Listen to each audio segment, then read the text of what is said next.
மிக பெரும் ஆபரேஷன் நடக்குது. ஒரு கண்ணில இந்த இமை இல்லாமல் ஒரு குழந்தை பிறக்குது.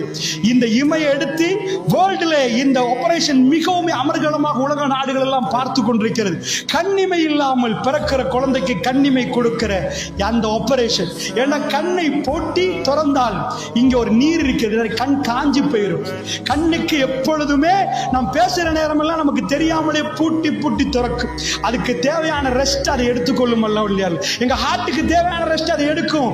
எல்லாம் குடலுக்கு தேவையான ரெஸ்ட் எடுக்கும். கண்ணுக்கு தேவையான ரெஸ்ட் கண் எடுக்கணும்.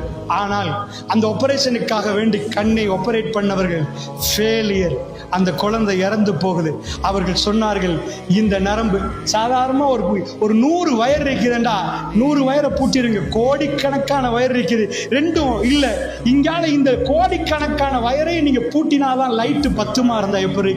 அவர்கள் சொன்னார்கள், இந்த நரம்பு மண்டங்களோட எங்கேயாவது எடுத்து ஒரு சதத்துண்டை எடுத்து போட்டாலும் அது சும்மா ஒட்டலாம், வேணுமெண்டா சதைய ஒட்டலாம், இப்படி ஒர்க் பண்றதுக்கு எங்களால செய்ய முடியாது என்று சொன்னார். அல்லாஹ்வுடைய நல்லடியார்களே, குழந்தை இறந்து போய் இறைவன் அப்பப்ப காட்டுகிறான். எதுக்கு அந்த குழந்தையோட கோபம் நினைக்கிறீங்களா? என் ஆற்றல் உனக்கு தெரியுமா? அலம் நஜஅல வைனன். எங்க போய் வாங்கினா இந்த கண்ணை? எங்க போய் வாங்கின? இந்த 2 கண்ணு தந்ததுக்கு சஜதாவுல உலகன்கிறான் இறைவன். அல்லாஹ்வுடைய நல்லடியார்களே, இறைவனை சிக்கர் பண்ணுவது என்பது இப்படி சகோதரர்களே. அல்லாஹ் நமக்கு தந்த கண்ணை நினைத்துக் கொண்டே சுப்ஹானல்லாஹ்